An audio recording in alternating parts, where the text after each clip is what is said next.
Ya, malam semua. Saya akan menjelaskan ya ini karena kita jaraknya jauh ya, mungkin sebentar. Saya ini share screen dulu ya. Saya usahain nggak terlalu cepat, tapi ya juga tetap dapat nggak terlalu lama, tapi juga. Oke, hari ini seminar kita mengenai ya Socrates ya dan kaum sofis sebenarnya ya di sini. Socrates itu bukan lahir sendirian ya, maksudnya Socrates itu bukan apa filsuf sendirian gitu atau itu bukan. Socrates itu juga ada lawannya, ada temennya, ada ya, muridnya, ada musuhnya dan seterusnya ya.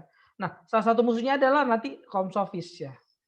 Nah, eee, Socrates itu ya ini kayak sebagaimana kita tahu ya, sangat yang orang juga udah pada tahu ya sangat sederhana ya, adalah guru Plato ya, dan Plato pada akhirnya mengajar Aristoteles ya. Ini 3 filsuf besar ini Saudara jangan sampai tidak paham.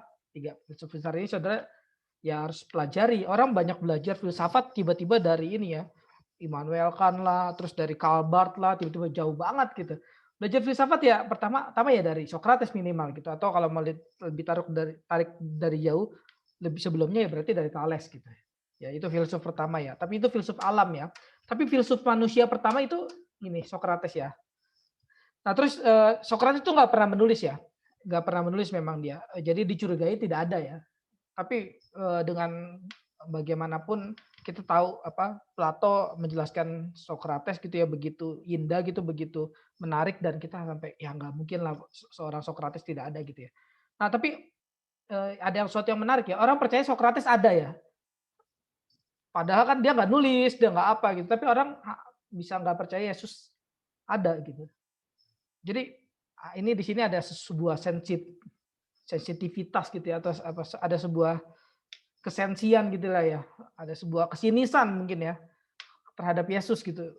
Jadi orang bisa percaya, maksudnya bisa percaya Socrates ada gitu, padahal dia juga nggak pernah menulis gitu, meskipun banyak ajaran tapi nggak pernah nulis, tapi orang nggak bisa percaya Yesus gitu, karena Yesus nggak menulis gitu alasannya, itu kan suatu kesinisan tertentu yang sebenarnya nggak perlu ada ya gitu. Kalau kita belajar filsafat, kita belajar menjadi orang yang jujur ya. Di dalam filsafat itu diajarkan kejujuran gitu ya, kebaikan, kejujuran, kebenaran, kesportifan gitu. Apa, kalau pertanyaan dari Socrates kan yang susah itu, apa itu keadilan? Apa itu kebaikan? Apa itu kebenaran? Itu pertanyaan itu, bukan bukan pertanyaan yang kita harus jawab secara intelektual saja gitu, tapi pertanyaan yang kita harus jawabin dengan hidup kita gitu.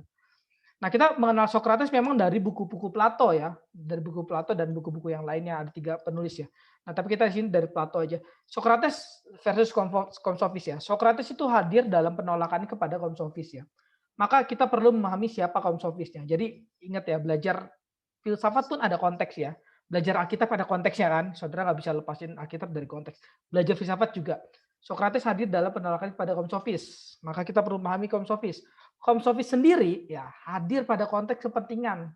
Ya, kaum sofis sendiri ini ditarik jauh lagi, ternyata ada kepentingan yang lain lagi, ada ininya lagi, konteksnya lagi, yaitu negara demokrasi di Yunani yang membutuhkan kemampuan untuk meyakinkan orang dengan argumentasinya ya. Jadi ini peperangannya nanti, peperangan retorika namanya. Pengadilan ditentukan oleh suara terbanyak, sehingga pendidikan berbicara untuk mendapatkan suara dan meyakinkan sangatlah diperlukan. Retorika namanya. Pada zaman itu jadi peperangannya tuh di sini. Kaum sofis belajar retorika, belajar ilmu berbicara, ilmu apa dialektika dan seterusnya. Socrates juga gitu. Nah, tapi di sini peperangannya Socrates itu adalah guru yang nggak mau dibayar, guru yang bukan apa ya, bukan bekerja demi uang gitu, tapi demi kebaikan, kebenaran dan seterusnya. Tapi kaum sofis kebalikannya gitu. Dia kerja demi uang gitu. Dia kerja pokoknya yang penting ada yang bayar dia gitu. Dia nggak perlu, dia nggak peduli itu retorika jujur apa enggak gitu. Yang penting uang gitu. Nah di sini lahirlah retorika yang jujur versus retorika yang demi uang ya, ataupun yang lainnya ya. Kadang-kadang kalau dalam hidup kita ya kita juga sering berretorika ya, misalnya sering debat dengan teman kita gitu. Debat, akhirnya kita pada suatu kesempatan gitu, pada suatu diskusi debat, akhirnya kita tahu sebenarnya dalam hati kita, aduh sebenarnya gue salah nih, gue kayaknya udah salah deh, temen gue yang bener deh. Tapi kita bisa terus pertahanin pertahanin sesuatu yang kita anggap yang paling kita tahu kita udah salah gitu. Kita kayak melayani apa, muka kita mungkin mungkin gitu. Melayani muka kita, melayani apa, ego kita gitu. Wah, gue tahu sih gue salah nih, tapi kalau gue nggak boleh kalah di sini gitu. Saya tahu saya salah, tapi saya nggak boleh kalah dalam debat ini. Nah itu kita sering begitu juga ya. Secara nggak langsung kita sering melakukan apa yang kaum sofis lakukan pada zaman dahulu ya. Ya, itu retorika demi muka kita gitu. Retorika demi perasaan kita, retorika demi ya uang gitu bisa mungkin atau demi apapun ya. Tapi ya kalau orang yang belajar filsafat dengan benar ya, dia harusnya pakai retorika yang jujur gitu ya. Dia dia bisa ngaku salah, ya saya boleh salah, ya saya bisa salah gitu bahkan gitu ya. Memang. Nah, kaum sofis itu terkenal dengan mengajarkan kecakapan berbicara dan berargumentasi dengan imbalan uang ya. Mereka disebut pengajar kebijaksanaan. Pengajar kebijaksanaannya pakai tanda kutip, pengajar kebijaksanaan, tapi maksudnya pengajar kebijaksanaan demi uang maksudnya gitu. Ya. Kaum sofis dikenal kelompok yang pinter ya. Tapi pinter untuk apa? Nah, pinter untuk minteri. Saudara tahu ya, pinter untuk minteri itu beda sama pinter untuk mengajar ya. Nah, kita dalam hidup ini itu tujuan kita misalnya gitu, ah tujuan saya jadi orang pinter Pak gitu. Orang pinter untuk apa gitu?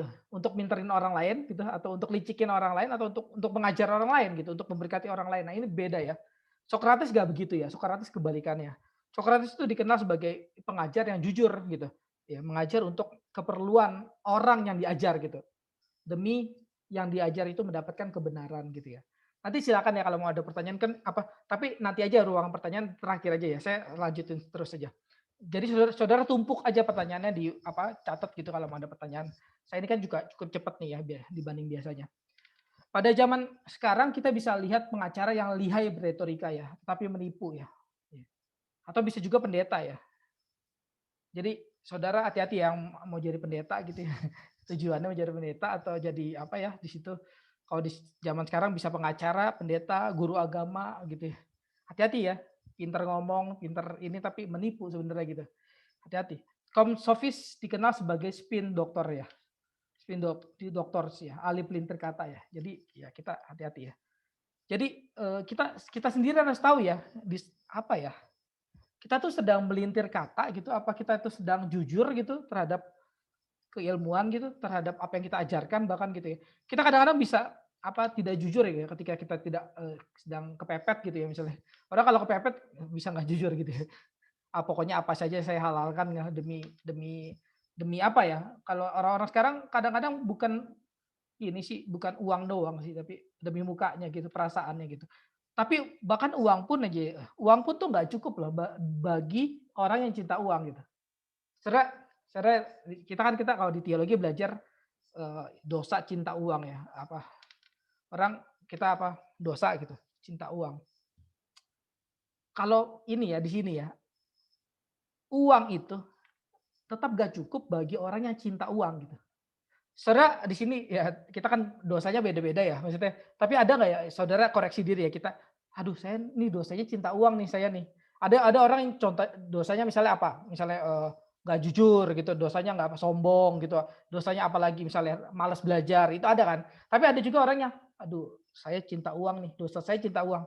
Nah tapi ya saudara ya, kalau saudara belajar kaum sofis dan Sokrates ini, saudara akan tahu ya bagi orang yang ini catat kata-kata saya dengan apa ya, tolong di stabilo. Bagi orang yang cinta uang, uang tuh nggak cukup, tahu nggak? Ini orang udah cinta uang nih, uang pun nggak cukup bagi dia. Padahal dia cinta uang gitu ya. Itu makanya ya, manusia tuh butuh ya mendapatkan sesuatu yang lain. Hidup hidup ini nggak ini ya, nggak sempit ya, nggak cuma uang gitu. Tapi manusia butuh dipeluk, butuh dihargai, butuh diajar dan seterusnya ya. Manusia itu butuh banyak hal ya, butuh dicintai, ya bukan hanya uang gitu ya.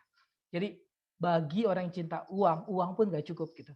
Itu miris ya sebenarnya ya. Udah cinta uang gitu, uang pun nggak cukup lagi. Itu miris banget. Kaum Sofi sendiri mengajar bukan hanya kepada orang Yunani ya, tapi kepada pendatang ya. Sehingga perbedaan adat istiadat, ilmu pengetahuan, dan filsafat mereka mengkondisikan bukan saja terjadinya pluralisme ajaran dan nilai ya, tapi juga relativisme kaum sofis ya. Artinya baik buruknya sesuatu tergantung manusianya. Nah ini pokoknya kalau saudara udah mulai merasa berat nanti ya, pokoknya tanya aja nanti. Tapi ya nanti aja ruang tanyanya belakang aja. Jadi ada yang namanya relativisme, ada yang namanya ya lawannya relativisme ya. Kalau ini apa Di sini ya, contoh ya.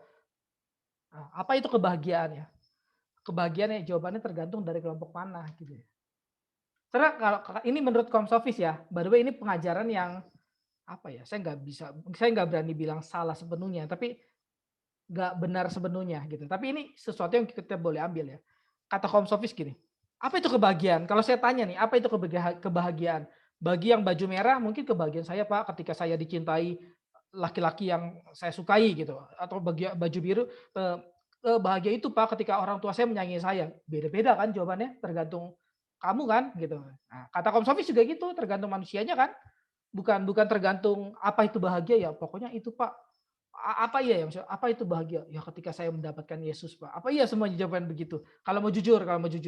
Kalau nggak jujur sih bisa-bisa aja. Iya benar, ketika saya mendapatkan Yesus itu adalah kebahagiaan sejati. Ya itu udah yang rohani ya maksudnya ya. Tapi, maksudnya bukan berarti ada bahagia ketika apa, saya dicintai orang lain. Itu juga nggak berarti salah sih. Nah, makanya kata Komsofis berarti jawabannya tergantung manusia kan? Nah, ini yang menjadi landasan Komsofis ya. Manusia menentukan segala sesuatu. Nanti ini yang dibenci oleh Sokrates dan Plato. Manusia bukan ukuran segala sesuatu kata mereka gitu. Ini makanya ada perdebatan ya. Hati-hati kalau belajar Sokrates tuh hati-hati. Saudara nggak bisa baca dari Sokratesnya aja, baca dari konteksnya gitu ya. Nah, ini yang menjadi landasan. Jadi lawan relativisme adalah absolutisme ya. Absolut kata. Bukan hanya relatif, manusia bukan ukuran segala sesuatu, tapi ukuran segala sesuatu adalah kebenaran, kata Sokrates. Nanti kita lihat Sokrates ya. Contoh lain ya, hukum pengadilan sendiri dibuat oleh jenis-jenis manusia, sehingga bisa berbeda-beda di daerah yang satu dengan yang lainnya. Nah, hukumnya aja beda kan? Hukum itu, saudara pernah tahu ada hukum ini ya, di apa, suatu daerah, wanita itu boleh menikah, jadi 2 kali gitu. Jadi kalau di Indonesia kan mungkin, kebalikan ya, cowok yang menikah 2 kali, misalnya dalam hukum negara Indonesia jadi ada poligami ya, tapi kalau dalam hukum negara yang lain poliandri ya, cewek justru yang punya 2 cowok gitu. Itu beda, beda sama negara kita gitu. Nah, itu beda kan, kalau kata Konsofis berarti beda dong. Tergantung dong manusia jenis apa yang hidup di sana atau di sini, beda dong, tergantung manusia kan. Bener nggak nih kira-kira nih Konsofis? Ya kalau kita singkat belajar gini ya bener juga ya. Karena emang manusia ukuran segala sesuatu ya, sehingga kalau kita konsepkan tarikan pengikut perjuangan Karl Marx dengan penentangnya akan selalu ada ya. Ini Karl Marx ya, dengan Karl Marx itu kan kaum bawah ya. Kaum bawah itu apa? Karl Marx itu orang-orang orang yang apa membela yang ditindas gitu. Itu akan selalu ada. Tarikan itu akan selalu ada karena ya tergantung kamu hidup di mana. Coba kamu apa koreksi diri ya. Kamu kalau hidup di keluarga misalnya miskin gitu, misalnya keluarga susah gitu. Kamu akan cenderung mengasihi orang miskin, orang susah karena siapa? Karena itulah diri saya gitu, mengasihi diri saya. Tapi kalau ada orang kaya, kaya dia akan condong bergaul dengan orang-orang kaya aja gitu. Makanya saudara jangan terlalu ini ya apa ya, jangan terlalu dia mah maunya bergaul sama orang-orang kaya aja gitu. Bisa ada benernya sih cacat mental, cacat apa spiritual dan sebagainya, tapi emang benar karena kita bergaul dengan orang yang kita dapat lihat diri kita sendiri gitu. Saudara punya teman ya di kampus gitu, saudara menjadi sahabat yang saudara bisa lihat. Saya misalnya baju apa ya, di situ baju biru melihat baju merah atau baju pink, dirinya sendiri, makanya dia mau bersahabat dengan dia gitu. Jadi kita tuh punya sahabat ya, di dalam kepastian itu ada diri kita sendiri dalam orang itu gitu. Ada kesamaan lah kalau mau gampangnya, kita banyak kesamaan ya, iya. Makanya saya jadi sahabat kamu karena banyak kesamaan. Nah kayak gitu emang seperti itulah jadinya gitu. Eee, karena ya itu kata Komsofis manusia kan emang ukuran segala sesuatu. Karena ujung-ujungnya kata Komsofis kebenaran itu tidak ada. Kebenaran itu tergantung situasinya. Nah, ayolah kebenaran tergantung situasinya. Apakah benar itu?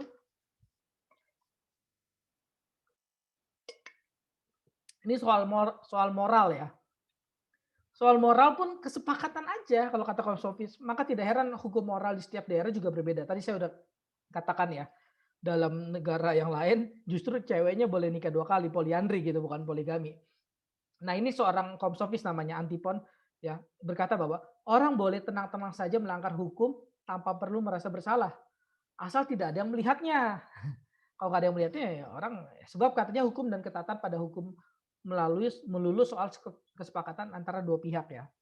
Maka pihak yang satu boleh melanggar hukum kalau pihak yang lain tidak mengetahuinya gitu. Saudara kalau ya sering ya kita kalau misalnya orang pengendara motor kalau nggak ada polisi pakai helm ya bablas aja gitu. Dia yang penting hukum kan tergantung kalau nggak ada yang melihat kan nggak salah kan. Gitu. Jadi seperti semuanya itu relatif ya di mata Komsofis ya. Tidak terkecuali agama. Nah, bayangin agama juga relatif katanya. Nah, ini Kritias yang dipengaruhi oleh cara berpikir kaum sofis ya. Meski dia adalah bangsawan Athena ya dan tidak butuh uang ya. Jadi saudara apa ya? Saya udah katakan ya nggak semua orang misalnya juga di dalam kaum sofis itu yang apa ya matre doang gitu. Tapi yang manusia kan saya udah bilang ya manusia bukan hanya butuh uang gitu, tapi butuh yang lain pengakuan lah, apa kehormatan lah dan seterusnya ya. Nah dan bukan kaum sofis yang mengatakan apakah dewa itu ada. Jadi gini dan bukan dia katakan Kritias katakan apakah dewa itu ada? Bagi dewa itu kita kenal Tuhan nah gitu. Apakah Tuhan itu ada? Nah, bagi seorang yang lain mungkin dewa itu ada, Tuhan itu ada. Tapi bagi yang lainnya mungkin dewa dianggap hanya penemuan pihak penguasa ya untuk mengganjar mereka yang melanggar hukum secara diam-diam ya. Jadi ya ini kecurigaan orang bawah terhadap orang atas ya. Saudara, saudara kalau di Indonesia ini ya negara ini kagak ada Tuhan gitu. Manusia kan barbar tuh ya. Manusia nggak bisa diatur tuh ya.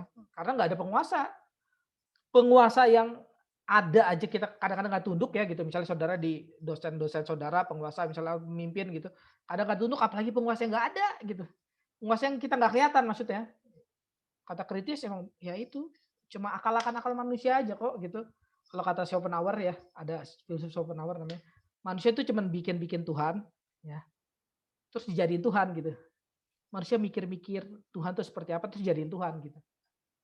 Manusia mikir-mikir kalau ini ada Schopenhauer, terus ini banyak lah yang kayak gini. Schopenhauer, terus ada Sigmund Freud. Dia katakan bahwa manusia itu emang ini ya Pak, punya semacam kegilaan tertentu ya. Jadi dia mikir-mikir hal yang superioritas gitu ya. Superioritas, sorry. Superioritas gitu yang di atas. Terus dijadiin Tuhan oleh dia gitu. Jadi Tuhan apakah ada? Tuhan sebenarnya ya ada gitu ya. Tapi dia pikir-pikir apa sih yang layak di dunia ini gitu. Harus ada yang maha kuasa gitu.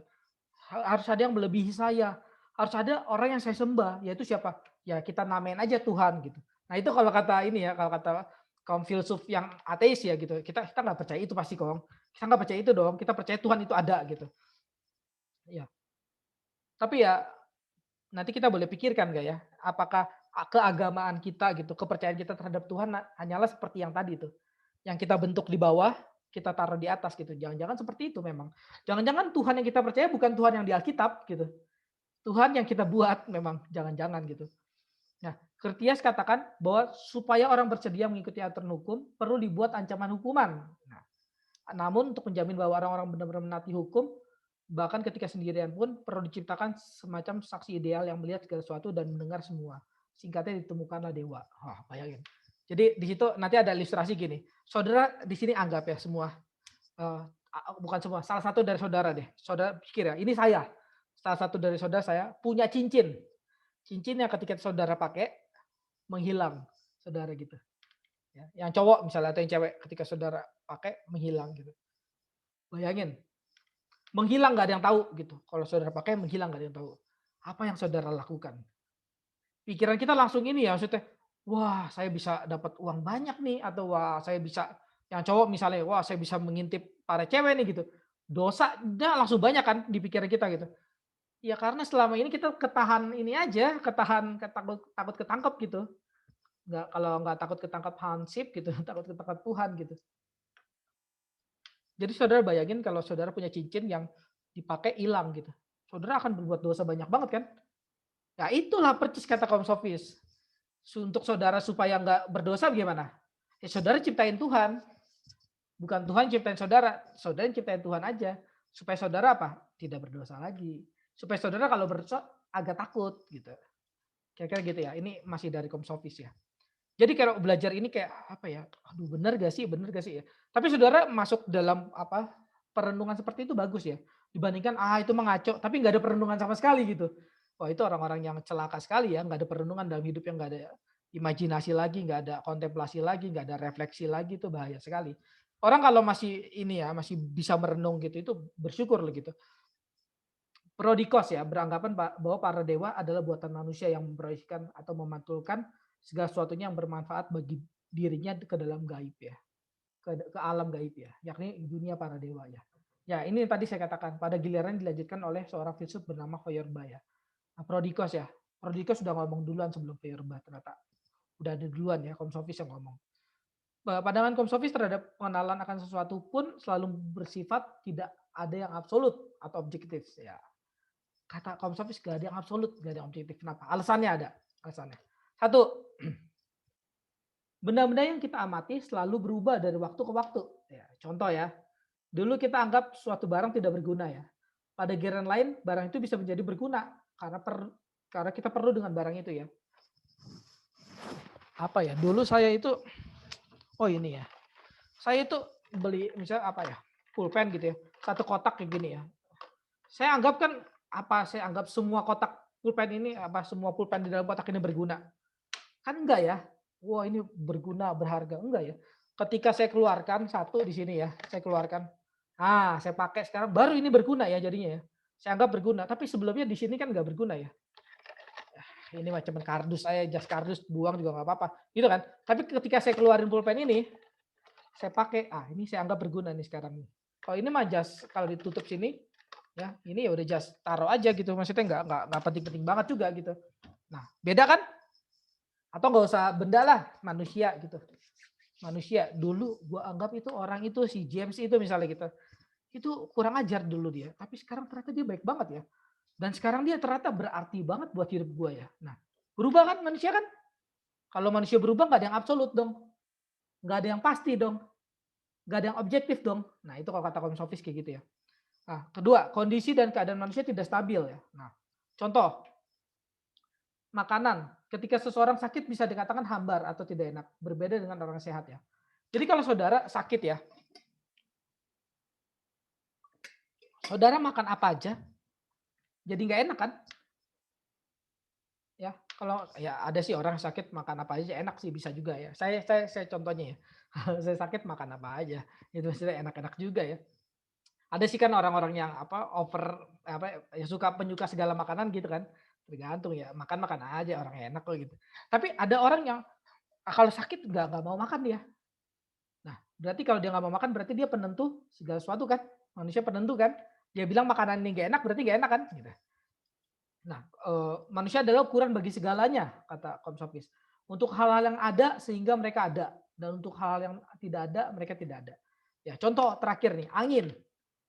Angin bagi yang sakit dingin kan?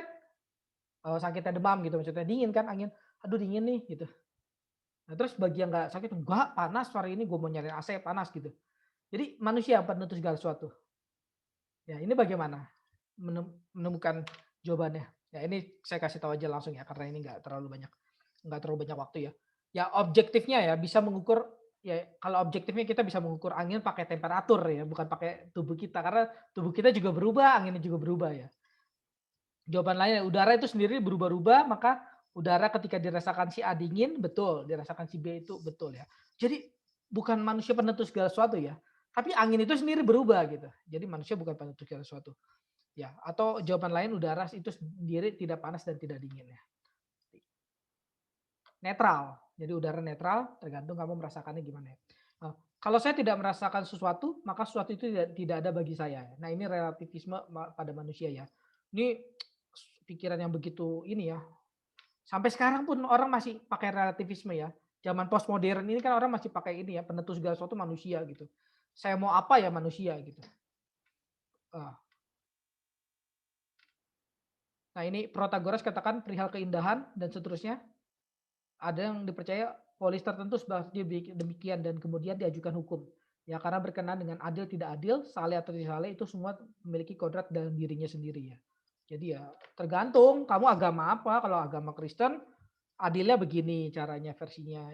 Kalau agama Buddha adilnya begini, agama Hindu adil. Jadi kan tergantung ya. Ketergantungan lagi kan. Jadi nggak ini dong, nggak absolut ya. Tergantung semua. Dalam berdebat, Protagoras mengatakan pada murid-muridnya bahwa kita harus mencela sekaligus memuji lawan kita ya. Wah, ini sebenarnya pikiran yang bagus ya. Ini dialektik namanya. Sebab pandangan lawan sering berat sebelah, namun tetap memiliki secercah kebenaran gitu. Ini sebenarnya sebuah ini ya, apa pemikiran yang bagus ya. Jadi kita bisa melihat ini karena kaum sofis percaya relativisme gitu ya pada manusia, dia akhirnya bisa melihat manusia tuh sebenarnya nggak buruk-buruk banget gitu. Tapi juga nggak baik-baik banget, ingat ya. Kalau nggak buruk-buruk banget juga nggak baik-baik banget. Kayak manusia di tengah, ada yang bisa diambil baiknya, ada yang bisa diambil buruknya ya. Pada gilirannya ini dilanjutkan oleh Hegel ya dengan dialektikanya. Nah, kaum sofis mempunyai nama buruk sebab mereka dengan kepiawaiannya berbicara dianggap menghalalkan segala cara untuk memenangkan perkara ya. Nah, bayangin dalam suatu pengadilan gitu, kalau sekarang dalam suatu khotbah gitu ya. Ya ini melintir kata dan seterusnya. Mereka dituduh tidak mengupayakan kebenaran ya. Jadi mereka cerewet ya, pintar retorika tapi tidak mendalam ya. Tajam, pedas namun dangkal. Ya. Hutang kaum filsuf terhadap kaum sofis, tapi ya ini terakhir mungkin ya kita belajar kaum sofis di sini. Ya, kita juga punya hutang terhadap mereka ya, terhadap orang-orang yang tanda kutip ya agak-agak negatif dalam filsafat gitu, dalam pelajaran filsafat. Tapi kita punya hutang terhadap mereka. Satu hutang ya. Kaum sofis menjadikan manusia sebagai pusat pemikirannya. Ya, jadi sebelum ini ya, kalau kita mau belajar histori ya, histori yang benar ya. Sebelum Sokrates itu udah ada sebenarnya kaum sofis gitu, orang yang memberi orang yang mempelajari filsafat sebagai manusia sebagai pusat filsafat ya. Jadi kalau kita kan suka bilang Sokrates bapak filsuf manusia gitu ya.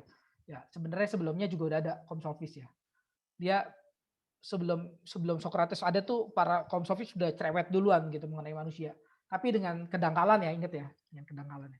Nah, kaum sofis menghadirkan pentingnya bahasa di dalam retorika ya. Jadi kita kenal ya. Jadi ya, orang tuh nggak hanya debat karena dia punya otak pinter pasti menang. Nggak tentu. Bahasa dia pinter gak gitu. Bahasa dia pinter gak? Apa maksudnya bisa ngilik-ngilik bahasa nggak? Bisa licikin bahasa nggak? Nah ini pentingnya bahasa dalam retorika ya. Ada banyak saudara mungkin ya punya otak cerdas gitu ya. Tapi ngomongnya berantakan gitu. Saudara kalah debat pasti. Ya, contoh ya, kalau dalam sejarah reformasi ya, kita kenal Martin Luther ya. Martin Luther tuh debat, saudara. Debatnya kalah, saudara. Tapi ajarannya benar padahal. Dia debat Martin Luther dengan Van Eyck namanya. Debat mengenai adu gera gitu. Kalah, kalah. Malah ajarannya benar. Kalah. Debat sama orang Katolik. Kalah. Malah ajarannya benar. Sampai sekarang kita masih percaya dan ajarannya itu benar gitu. Tapi waktu itu debat Martin Luther kalah gitu karena ya bahasanya kurang gitu. Kurang retorika gitu. Nah, itu kaum sofis kita berutang kepada kaum sofis ya. Belajar retorika ya. Dalam logika juga nanti ada retorika kalau saudara belajar logika ya. Juga ini ya. Kekeliruan berpikir tuh diajarin ya dalam logika. Jadi dosa tuh bukan hanya dosa moralitas ya. Kita sering tahu dosa moralitas. Si ini melecehkan si inilah, si ini apalah gitulah, apalah nonton video porno lah apa. Tapi bukan gitu. Bukannya itu. Dosa tuh ada yang meliputi dosa intelektual, saudara. Dosa intelektual ini ya ini banyak sekali ya.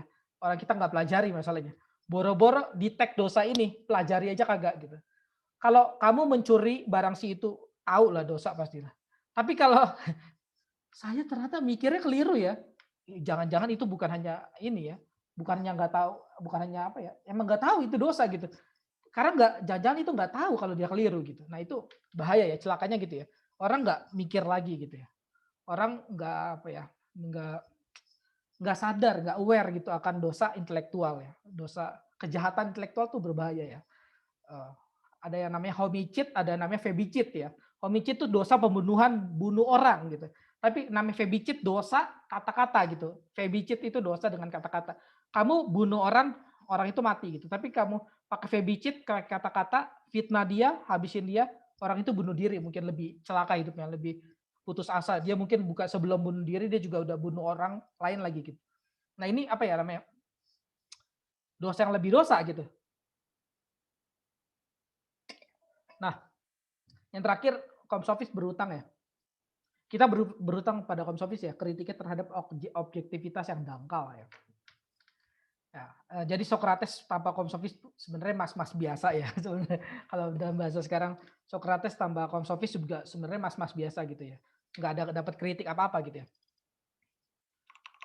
Nah ini hukum selalu dibuat, sorry, nah ini terakhir ya, di sini ya, sorry. Hukum selalu dibuat oleh orang-orang atas ya, maka hukum sejatinya adalah menguntungkan orang-orang atas yang telah membuatnya.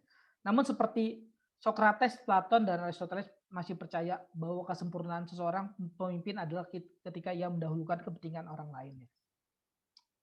Aristoteles berkata, lewat keadilan yang dinyatakan dalam hukum, orang mencari kebaikan bagi orang lain, bukan bagi diri sendiri.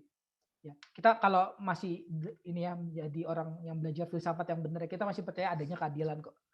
Keadilan itu ada gitu demi kebaikan orang lain, bukan demi kebaikan kaum atas gitu. Kaum atas bikin peraturan. Kalau orang udah mulai pikiran sinis ya, curiga ya, itu bahaya, celakanya minta ampun ya. Saudara kalau jadi mahasiswa ya, punya pikiran curiga, sinis dan lain, wah itu bahaya. Apa ya? Tafsir curiga gitu, tafsir apa ya? Tafsir dengan kecurigaan gitu. Wah itu suspicious. Ini waduh bahaya sekali itu maksudnya. Kita harusnya tafsir dengan kasih ya, bukan tafsir dengan curiga gitu. Dosen ngomong apa terus wah ketua dosen apa ketua STT bikin peraturan baru ini pasti mau nyusahin kita ini. Ini udah tafsir curiga ini udah bahaya sekali. Gak ada tafsir kasih lagi gitu. Apa-apa bawaannya sinis gitu. Kesinisan itu membuat jalan buntu otak gitu ya. Otak jadi buntu kalau saudara sinis ya. Saudara sinis sama teman saudara aja buntu otak saudara. Dia baik pun saudara anggap jahat pasti. Karena sinis gitu. Nah ini yang diperjuangkan Aristoteles dan kawan-kawan dan Socrates, Plato. Enggak, kita nggak boleh sinis. Adil tuh tetap ada gitu. Memang betul ada penjahat-penjahat yang pemimpin-pemimpin yang jahat, yang brengsek dan lain sebagainya ya. Betul ada pemimpin-pemimpin yang apa manipulasi jemaatnya lah, apa mahasiswanya lah. Ada. Tapi ada juga pemimpin yang benar-benar ini memimpin kok gitu. Ya. Kata kaum sofis, pandangan yang percaya masih ada orang yang mau mendahulukan kepentingan orang lain ada pandangan kaum lugu dan naif gitu. Kamu mah hanya orang lugu dan naif ya, orang bodoh lah gampangnya. Nah ini ilustrasi ya, ilustrasi yang mungkin kita bisa ambil dari dua sisi ya. Nah, gembala kan sering kita juga dalam Alkitab kita belajar ya. Gembala yang dimengerti secara berbeda antara Socrates dengan kaum sofis ya. Nah ini lihat ya, orang lihat dengan apa? Tafsir dengan kasih dan tafsir dengan kecurigaan ya. Kaum sofis katakan gembala bekerja untuk segala kepentingannya. Berbeda dengan Socrates yang menekankan gembala merawat ternaknya. Jadi gini, kalau ada gembala sayang sama ini dombanya, ya untuk apa? Ya untuk menghidupi ininya lah, hidupnya sendiri lah. Dombanya itu kan nanti bisa dijual, dombanya juga kasih makan dia dan seterusnya. Kan untuk siapa? Untuk gembala juga kok. Sebenarnya apakah gembala itu mau merawat dombanya? Ya kagak juga kalau nggak ada untungnya buat dia mah gitu. Kalau sekarang ya, kalau tafsir gampang sekarang pendeta. Pendeta mah ya brengsek semua. Pendeta mah taunya perpuluhan aja gitu misalnya. Yang bener sih ada juga pendeta yang gitu bener. Pendeta mah taunya perpuluhan, persembahan gitu, khotbah juga nggak bener. Ada sih bener pendeta yang gitu ada bener. Saya percaya ada gitu. Tapi saya juga percaya ada pendeta yang baik kok gitu. Saya percaya ada pendeta yang apa mengajar bukan demi uang, apa khotbah bukan demi uang, tapi demi kasih kepada sesamanya. Demi apa ya? Ya, apa? Silakan Pak. Ada ini ya Pak. Saya udah terlalu lama ya. Sekarang berapa? 7.46 ya. Silakan. Ada apa tadi ada? Buka. Oh. Kalau ada yang mau disampaikan silakan ya. Maksudnya apa apa? Ya. Oh, udah ya nggak ada ya. Nah, saya distraksi dengan itu tadi. Nah, ya itu saudara ya. Hati-hati dengan tafsir curiga ya, saudara. Saya nggak percaya gitu kalau semua pendeta bajingan gitu. Saya percaya ada pendeta yang bajingan, saya percaya gitu. Saya percaya ada dosen yang bajingan yang udah nggak belajar lagi, tapi tetap masih mau mengajar gitu. Saya percaya itu. Tapi saya bukan kaum sofis ya, saya bukan pengikut kaum sofis gitu. Yang tafsir penuh kecurigaan gitu. Meskipun kaum sofis ada yang benernya ya.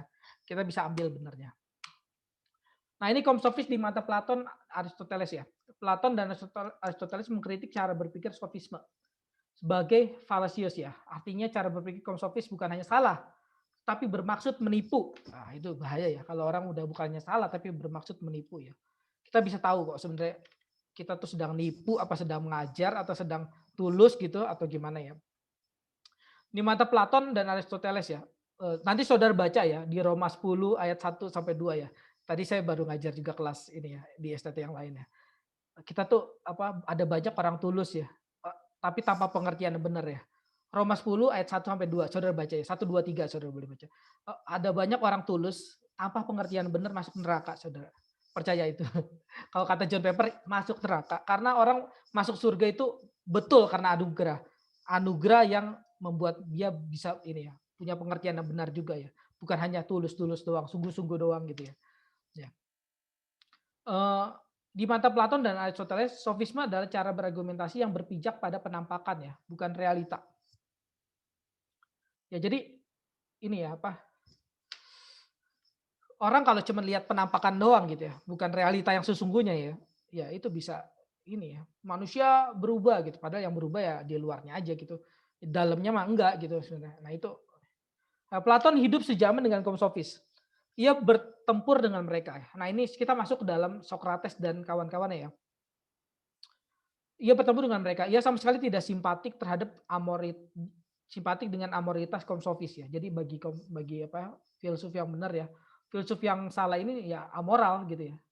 Yang memanfaatkan demokrasi sebagai lahan pertempuran persepsi ya lewat kata-kata yang bagi mereka hanyalah netral gitu ya.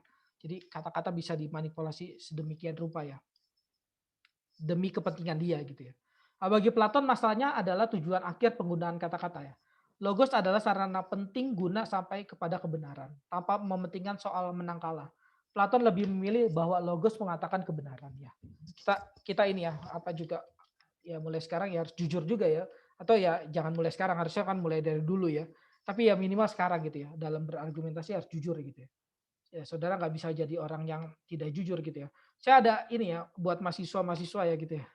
Saya suka kadang-kadang apa ya, orang tuh kalau apa, saya paling benci orang gini ya, apa orang pura-pura nanya gitu padahal pengen debat gitu. Itu itu orang yang gak fair sama sekali ya, Saudara. Saudara kalau mau debat ya berdebat gitu, jangan bertanya gitu, jangan pura-pura nanya gitu. Pak, saya mau debat sama Bapak. Ya kita debat gitu.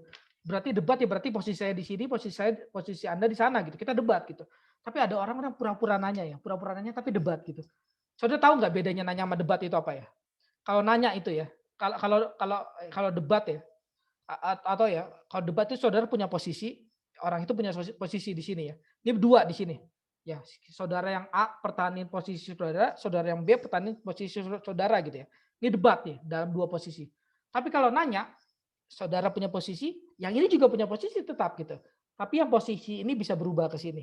Itu namanya nanya ya. Posisi A bisa berubah ke B, B bisa ke A. Itu namanya nanya gitu ya. Beda sama debat.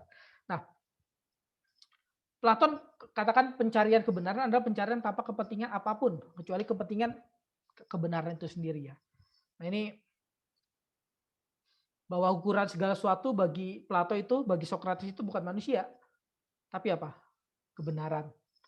Ukuran segala sesuatu bagi Plato ya kebenaran. Platon mengatakan bahwa kaum sofis tidak layak disebut pemikir, ya. Ia amoral, bahkan ia adalah guru amoralitas.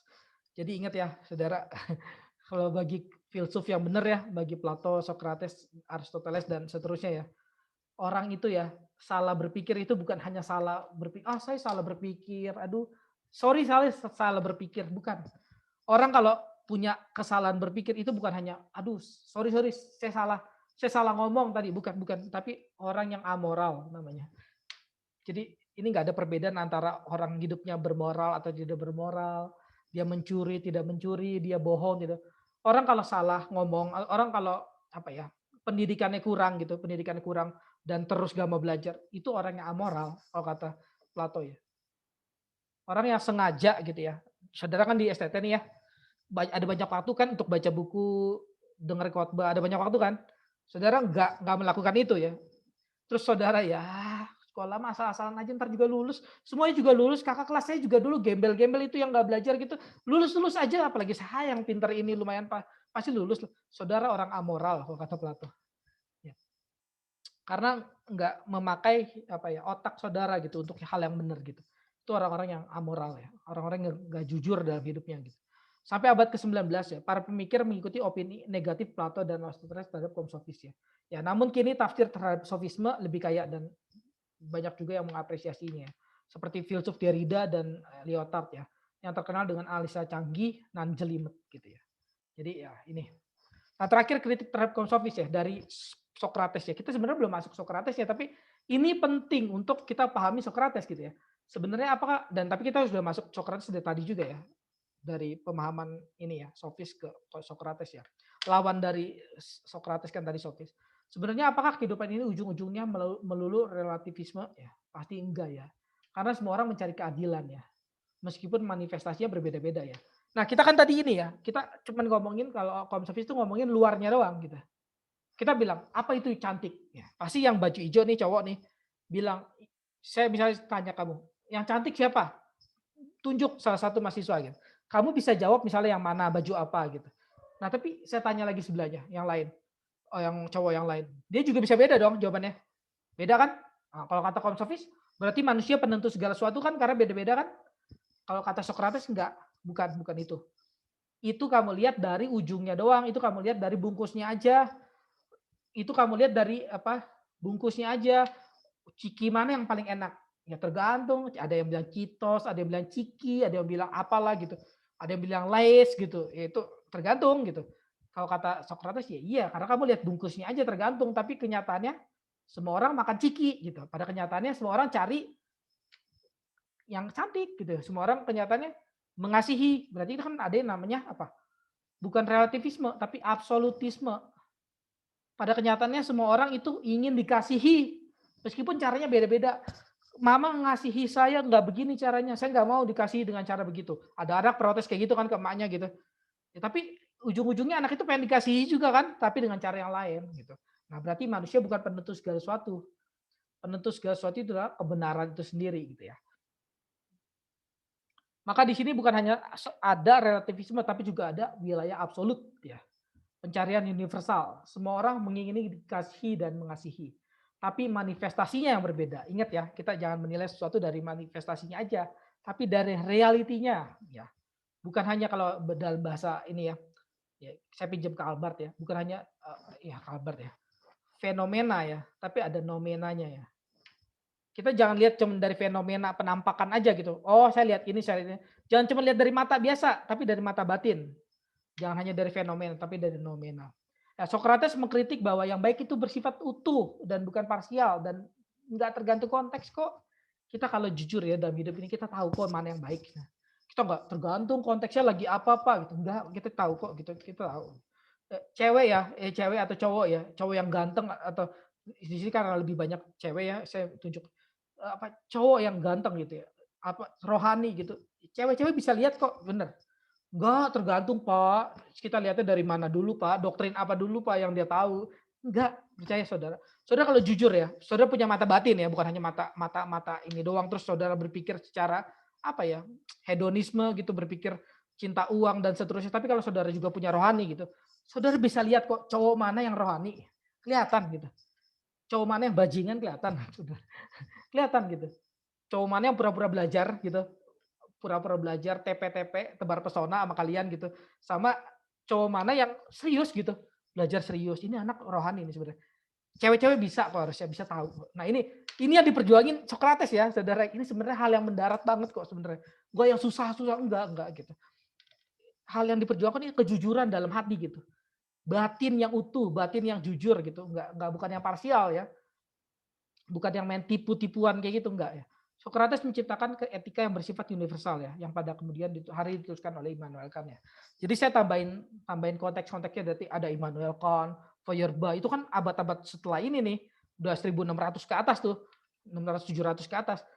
Itu supaya saudara tahu bahwa belajar filsafat ya dari awal harus jangan tiba-tiba belajar dari Immanuel Kant, Karl Barth, tadi ada Hegel. Waduh, kejauhan saudara. Saudara nggak ngerti nanti. Nah, kita masuk Socrates nih ya. Kita masuk Socrates. Sebenarnya kita udah tahu konteksnya kan. Sekarang Socrates tuh lagi berjuang begini nih. Jadi jangan lihat Socrates secara parsial ya. Nah, dia melawan kaum sofis, dia mematahkan relativisme etis ya. Kita mengetahui Socrates dari kawan dan lawan yang tadi sudah saya katakan ya. Sering dikatakan bahwa Socrates tidak tahu apa-apa. Ya, saya sebentar lagi mungkin selesai ya. Tadi kan 11 menit ya. Ya, sebentar lagi ya selesai. Ya, sering dikatakan bahwa Socrates tidak tahu apa-apa ya. Namun dengan ketegasan yang sama, Socrates juga menyatakan bahwa kita semua tidak tahu apa-apa ya. Jadi yang tidak tahu apa-apa itu bukan yang Socrates ya, tapi kita semua gitu kata Socrates. Nah, ini harus dibaca dalam konteks terhadap perlawanan dengan kaum sofis ya. Sokrates tidak sok tahu seperti kaum sofis yang menyangka bahwa semuanya bisa diketahui ya. Bahkan kebenaran dapat dipesan ya. Sokrates bukan orang seperti itu. Orang yang menyangka bahwa ia adalah ahli strategi, orang menyangka ia ada strategi perang, pakar politik, guru kesalehan. Nah, di depan Sokrates dia akan disela dan ditanya sampai menjadi bahan tertawaan ya. Jadi di mata Sokrates atau kalau kamu ketemu Sokrates ya zaman sekarang ya, oh saya guru agama. Saudara ditanyain gitu. Agama? Menurut kamu apa itu agama? Wah, apa itu cinta? Apa itu Tuhan? Apa itu keadilan? Apa itu yang bisa menyelamatkan? Oh, saudara tanya banyak habis dan saudara kita tahu bahwa kita sebenarnya nggak tahu apa-apa ternyata gitu. Kita cuma ngaku-ngaku doang gitu. Nah, Sokrates hendak mengatakan kesejatian pengetahuan yang tidak pernah definitif ya. Jadi saudara ini ya, lihat ya. Yang diperjuangkan Sokrates itu apa? Kesejatian, kesejatian. Tapi kesejatian itu nggak pernah habis, nggak pernah selesai. Selesainya mungkin kalau saya tambahin ya, saya tambahin ini bukan Sokrates yang ngomong. Selesainya mungkin selesainya bagi saudara ya ketika saudara mati. Bagi saudara, tapi kan kalau saudara mati, hari ini kita semua mati pun ya nggak apa-apa juga. Monas tetap ada, mobil-mobil tetap ada, banyak berkeliaran di tol, masih ada. Gedung STT AB nggak hancur ketika saudara mati, nggak, biasa aja. Bangku-bangku tetap masih ada meskipun kosong, kalau kita semua mati ya nggak kenapa-napa, kita kan bukan siapa-siapa juga gitu ya. Ya, jadi ya kesejatian pengetahuan tetap ada, tapi bukan saudara, tapi orang lain ya. Nah, Sokrates adalah seorang murid seumur hidupnya ya. Nah, kita juga harus jadi seorang murid seumur hidup kita ya. Saya juga sambil terus belajar, mengajar, sambil terus belajar ya, saudara. Ini apa ya? Kalau ini kan saya tinggal ambil di sini. Kemarin baca buku, saudara bisa lihat ya. Ini buku yang tebel juga kan lumayan gitu. Apa tetap baca buku gitu. Baca buku ya jangan sampai enggak, dosen kalau udah nggak baca buku ya gimana ya mau ngajar murid, waduh bahaya sekali gitu. Yang diajarkan nanti penipuan gitu bukan pengajaran. Nah, Sokrates dikenal keras kepala dalam hal belajar mengenai segala kebijaksanaan. Kesetiaannya mencarilah yang membuatnya tahu bahwa jalanan tapaknya tidak pernah selesai ya. Ya, dia pembelajar yang begitu giat ya sampai dia tahu bahwa dia tuh nggak pernah selesai belajar gitu ya.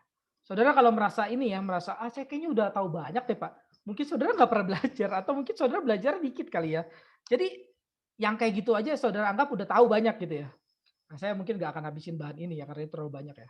Saya udah ngebut aja baru sampai slide 13. Emang ini pertemuan waktu itu udah banyak apa untuk pertemuan yang banyak banget ya bukan. Kalau salah ini ya di pertemuan ini aja 4 apa 5 kali saya waktu itu. Jadi saya nggak akan habisin.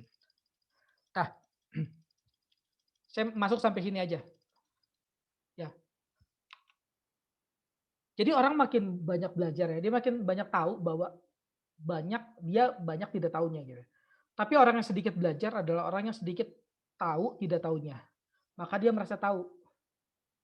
Kalau saudara makin belajar kan saudara makin tahu, ih saya nggak tahu yang ini loh, saya nggak tahu yang ini loh. Nah, akhirnya saudara tahu kan? Saudara tahu apa? Tahu bahwa saudara, yang ini saya udah jelasin minggu lalu nih, saya kasih dikit ini. Saudara tahu bahwa saudara tidak tahu kan? Saudara tahu bahwa saudara tidak tahu. Gitu. Tapi kalau orang yang nggak belajar, ya nggak tahu dia, nggak tahu yang tidak tahu gitu. Jadi kalau kata Sokrates gampangnya gini ya, pengetahuan itu bukan hanya meliputi apa yang saudara tahu gitu. Pengetahuan itu meliputi yang saudara tidak tahu. Yang saudara tidak tahu, tapi saudara tahu bahwa saudara tidak tahu. Ada nggak yang saudara begitu? Ada kan ya? Saya belum tahu ini nih Pak, saya mau cari searching nanti gitu. Nah itu berarti saudara tahu.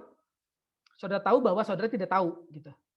Nah itu sesuatu hal, itu suatu jalan hidup kalau kata Sokrates.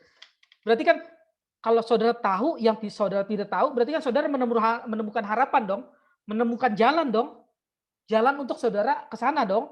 Kalau saudara udah nggak ada yang kayak gitu, saya ini yang nggak tahunya apa ya Pak? Saya tahu semua loh Pak, saya bingung loh Pak, saya sampai bingung mau belajar apa. Ya tinggal mati. Udah tahu semua kan? Ya tinggal mati. Udah sampai bingung. Udah sampai bingung mau belajar apa ya udah tinggal mati. Nah, tapi kalau kata Sokrates, kamu masih tahu kan yang kamu tidak tahu? Berarti kamu masih layak hidup. Masih boleh hidup, besok masih boleh hidup karena kamu masih harus cari yang kamu nggak tahu itu besok gitu. Masih layak hidup gitu. Sokrates dikisahkan buruk wajahnya dan miskin ya, tapi dia menarik minat-minat anak muda kaya keturunan aristokrat yang berambisi mencari kesuksesan. Nah terus ini mungkin konteks-konteksnya saya nggak ini ya, saya masuk ke dalam ini aja. Oh tapi boleh deh dikit. Socrates ini tidak menulis satu buku filsafat pun ya, namun sekolah filsafat yang muncul setelahnya menganggap dia sebagai guru mereka ya. Socrates menghidupi etika yang rigor. Hidup secara terang selalu jelas dengan dirinya sendiri ya. Jadi ya kalau kita sendiri aja ya kurang terang hidupnya ya, kita gimana mau menerangi orang lain gitu ya maksudnya. Kita kita kurang jujur gitu. Gimana kita bawa orang untuk jujur gitu ya, susah ya. Socrates tidak membangun kemanusiaannya sebagai anak cahaya cara autis ya, melainkan bersama orang lain dah dalam perjumpaan dan dialog. Ada banyak kita autis ya, belajar sendiri, tanda kutip, kayaknya di Indonesia jarang deh. Di Indonesia lebih banyak yang suka ngobrol-ngobrol aja kemana tapi nggak pernah belajar sendiri kayaknya. Kebalikannya kalau di sana kan gitu ya, ada banyak orang asketis ya, asketis hidup hidup menyendiri, belajar gitu. Kalau di sini mah kagak, boro-boro belajar sendiri, belajar rame-rame aja kagak gitu. Kita beda konteksnya kadang-kadang ya. Nah, kita harus dapat dua-duanya ya. Kita bisa belajar sendiri gitu. Saudara boleh boleh ini ya, coba kalau orang saudara kan kita tipe-tipenya banyak ya, ada orang sanguin, ada orang kolerik dan seterusnya ya. Kalau saudara tipe orang yang apa ya, sanguin gitu ya, sanguin yang ceria, maunya dalam keadaan rame, saudara boleh kurung diri sendiri loh. Boleh kurung diri sendiri, baca Alkitab atau baca buku gitu. Seharian gitu di kamar. Mungkin saudara bisa menemukan Tuhan di sana gitu. Tapi kebalikannya ya, ada orang yang menyendiri terus mungkin saudara boleh berdialog dengan teman gitu. Boleh wacana dengan teman gitu, tukar pendapat, boleh loh, boleh gitu. Jadi kita temuin ini ya maksudnya aspek hidup yang lain ya gitu. Jangan hanya di situ mulu gitu. Nah, Socrates bagi Socrates setiap ide, pengetahuan, pikiran dan bahkan cara hidup selalu harus dikonfrontasikan dengan orang lain ya. Bapak eksistensial pertama bukan Kierkegaard ya, tapi Socrates ya. Eksistensial dalam arti keseluruhan hidup ya, bukan parsial ya, seperti Kierkegaard ya. Nah ini terakhir ya, ini terakhir saya sampai sini. Selesai. Metode filsafat Socrates ya, teori kebidanan, maiotika ya. Nah ini apa ya maksudnya? Jadi Socrates tuh percaya dalam diri kita tuh ini ya, sebenarnya kita tuh ngerti gitu, tapi ngertinya kamu harus ditanya. Nah masalahnya ngertinya kamu harus ditanya. Masalahnya yang nanya nggak ada gitu. Yang nanya nggak ada. Kamu sendiri nggak nanya. Jadi kita butuh orang lain yang bertanya. Ya. Atau kita kalau kita udah bisa nanya, ya kita bertanya sendiri gitu. Gini, makanya apa ya? Ada orang mengatakan ini ya, maksudnya filsafat itu ya. Filsafat filsafat itu bukan hanya untuk mencari kebenaran ya. Itu ini benar ya. Filsafat itu untuk merumuskan pertanyaan yang benar ya. Kadang-kadang kita nggak tahu ya. Kita harus nanya seperti apa gitu. Tapi kalau kita belajar filsafat nih, kita udah mulai belajar filsafat ya. Kita akhirnya nanya-nanya gitu. Nanya-nanya yang mungkin juga benar jadinya. Kadang-kadang kalau kita cek aja ya dalam hidup kita ada pertanyaan apa kagak. Kalau nggak ada pertanyaan kita kurang belajar berarti sebenarnya gitu. Cek aja. Ya. Nah ini kalau kata Socrates kamu harus ditanya. Kamu pernah lihat bidan ya? Bidan kalau melahirkan anak kan ya memberi semangat, apa memberitahu gitu ya. Maksudnya, ayo bu, terus dorong bu, gitu kan. Dia kan bukan narik anak ini kelamaan bu, saya tarik anaknya enggak gitu kan. Ya, saya pernah lihat ya bidan bidan ini kebayangin gitu kan. Ayo bu, terus bu kasih semangat gitu. Nah kita semua tuh ya punya teori kebidanan ini ya. Dialektika bertanya. Nah, kita tanya orang sampai orang itu mikir gitu. Misalnya saya tanya ya, kemarin saya udah kan tanya di sini, apa itu cinta gitu. Saudara kan, oh cinta adalah ini Pak ketika saya mengorbankan diri saya untuk pasangan saya itu cinta. Bukan, itu bukan cinta, itu wujud dari cinta. Itu manifestasi dari cinta. Tapi cinta itu sendiri apa? Oh cinta itu Pak ketika saya suka sama orang lain. Itu juga wujud. Cinta itu sendiri apa? Gitu. Akhirnya kita mikir ya, banyak gitu ya. Nah, ada dialektika bertanya, ada dialektika menyatakan. Ini Hegel nanti ya. Kita kalau sekarang kenal psikolog dan dokter ya. Khotbah pun bisa ya.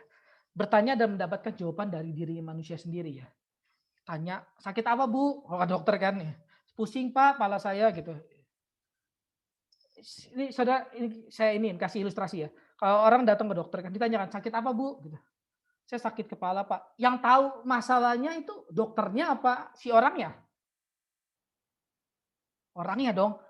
Yang masalah saya sakit kepala Pak. Yang tahu yang orangnya kan. Oh kalau sakit kepala berarti harus minum obat apa Pak? Sebenarnya yang taunya juga orangnya ya obat sakit kepala kan. Dia udah tahu duluan kan. Tapi dia perlu ditanya sama dokter kan, sakit apa? Sakit kepala. Ya berarti minum aja obat obat sakit kepala, sekarang udah tinggal searching kok ada gitu. Ya, betul nggak? Tapi kalau orang nggak ditanya, sakit apa Pak? Dia mungkin nggak mikir, gue sakit apa ya? Pokoknya gue lesu aja hari ini sakit. Nah itu, kita butuh penanya-penanya yang rohani lah kalau gampangnya gitu. Kita butuh psikolog-psikolog yang rohani, dokter-dokter yang rohani, dokter dalam hidup kita yang tanda kutip ya maksudnya. Kita butuh orang yang bertanya pada kita lebih mendalam lagi ya. Lebih mendalam lagi nanyanya, bukan hanya sekedar, "Lu udah makan belum?" Gitu kayak mak kita gitu. Mama kita kan sering ya, "Lu udah makan belum?" Mak kita nggak pernah ngomong, lu udah mikir belum?" Gitu.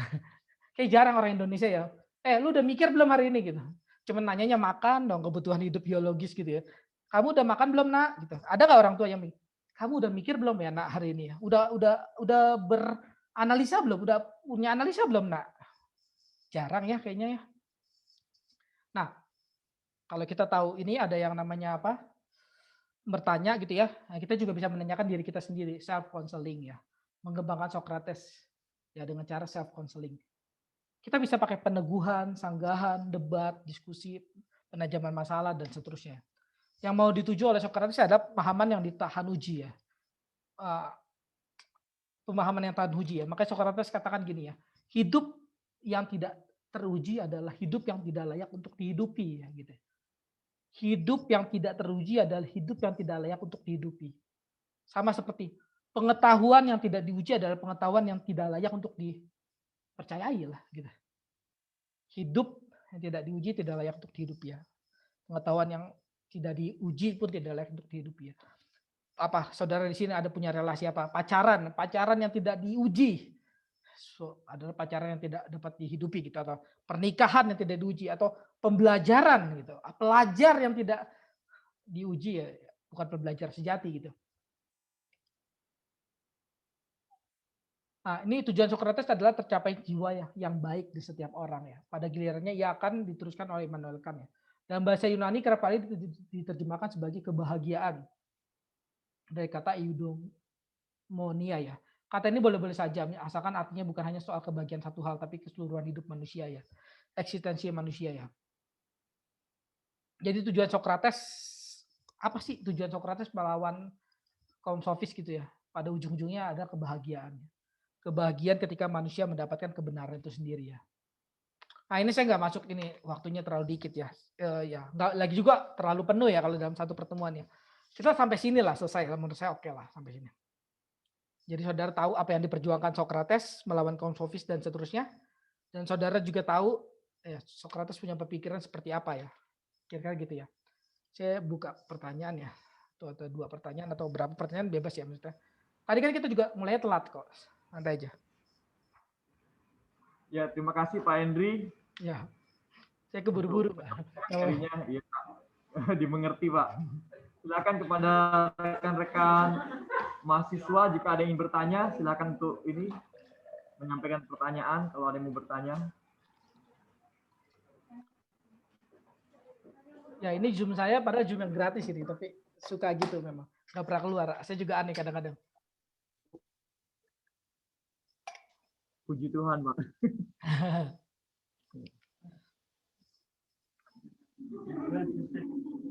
Ya.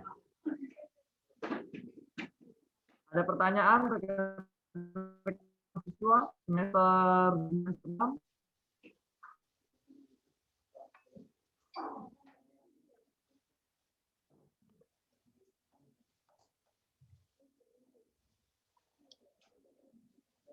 Ya.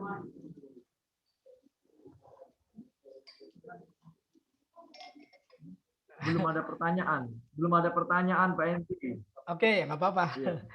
Memang ya apa saya sih udah apa ya, kalau saya lanjutin terlalu banyak sih sebenarnya. Cuma saya emang tadi saya cepet-cepet supaya dapat bahannya semua juga ya. Harap sih saudara juga dapat berkat dari yang saya ini. Biasanya saya kan ngajar nggak secepat itu ya, saya ngajar bahkan ya saya lamain ya. Tapi kadang-kadang ya saya kasih ini ya apa? Oh, ada. Kadang-kadang saya kasih apa ya? Yang mungkin saudara nggak bisa dapat semua, tapi saudara bisa dapat sedikit ya lumayan ya. Tapi ya saudara tahu ya, masih jauh gitu misalnya. Apa? Gimana? Pak Hendri, mungkin bisa Bapak berikan refleksi sedikit dari akhir kehidupan Socrates, Pak. Bagaimana refleksi dari akhir kehidupan Socrates? Ya, Socrates kan pada terakhirnya ya, dia dihukum mati ya. Dia dihukum mati karena mengajarkan kejujuran gitu. Itu miris banget ya saudara. Apa orang dihukum mati karena mengajarkan kejujuran gitu ya. Waktu itu anak-anak muda suka Socrates ya. Anak-anak muda lebih mendengar kata-kata Socrates daripada kata-kata orang tuanya gitu ya. Orang-orang tuanya yang kaum sofis gitu, orang-orang tuanya yang nggak jujur gitu ya. Jadi ya Socrates dituntut gitu ya waktu itu ya di dalam pengadilan ya. 280 orang setuju dia dihukum mati ya, dihukum mati waktu itu minum racun gitu. 220 orang doang yang tidak setuju ya. Jadi ya lumayan banyak yang setuju ya. 280 ya tidak suka Socrates gitu. Akhirnya dia dihukum mati ya. Socrates ini memang selain juga pintar dan jujur gitu ya. Meskipun tapi tadi kita udah lihat ya Socrates jelek mukanya saudara-saudara mungkin nggak suka dengan Socrates kalau yang cewek-cewek ya. Mungkin kalau lihat Socrates bukan nggak ganteng gitu ya. Sama kayak Paulus kan nggak ganteng ya. Jelek gitu tapi dia disukai anak muda ya karena kepiawaian dan pinternya gitu. Nah Socrates ini juga humoris ya, bukan hanya pinter humoris. Dia katakan dalam pengadilan seperti ini ya. Sebelum dia dihukum mati nih, dia katakan bahwa saya itu mengajarkan kejujuran, kehormatan dan kebahagiaan dan seterusnya kepada orang-orang di Athena, kepada anak-anak muda. Seharusnya saya itu bukan dihukum mati, tapi seharusnya saya itu diberi makan sampai saya mati. Gitu. Nah itu melalui itu orang-orang juga makin marah gitu ya dengan ini orang udah mau dihukum mati masih bercanda lagi gitu. Ya akhirnya bener minum racun ya. Meskipun dia punya kesempatan untuk kabur ya. Dia punya kesempatan untuk kabur dan murid-muridnya suruh aja kabur aja lu ngapain ikutin hukum yang gak jelas gini gitu, hukum sampah gitu. Banyak yang kita sering katakan hukum sampah di negara apa gitu, hukum sampah gitu. Nah, itu ngapain ngikutin? Akhirnya tapi Socrates enggak gitu. Socrates lebih ini ya, lebih menyukai kejujuran gitu. Lebih rela mati demi kejujuran daripada dia lebih ini ya, rela mati untuk mendapat keadilan atau dikenakan ketidakadilan. Nggak adil dong, masa mengajarkan kejujuran dihukum mati, nggak adil kan? Tapi dia lebih rela seperti itu daripada dia menjalankan ketidakadilan gitu, untuk orang lain gitu. Dia lebih rela bahwa dirinya dikenakan ketidakadilan daripada dia melakukan ketidakadilan gitu. Wah ini orang yang bukan hanya omdo gitu ya, bukan hanya ngomong doang, tapi emang bener hidupnya seperti itu, orang yang jujur gitu.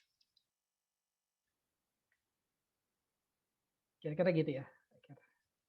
Ya, ya refleksinya ya kita inilah maksudnya. Ya kalau refleksi kan sebenarnya kita bisa ambil dari ujung awal saya ngomong ya maksudnya perjuangan inilah yang ini ya, perjuangan kejujuran dalam hati gitu ya yang harus kita iniin bukan ya manusia gitu bersifat segalanya dan seterusnya gitu. Oke Pak Hendri, ada satu mahasiswa yang ingin bertanya. Ya, silakan. Ya, salam Pak. Ya.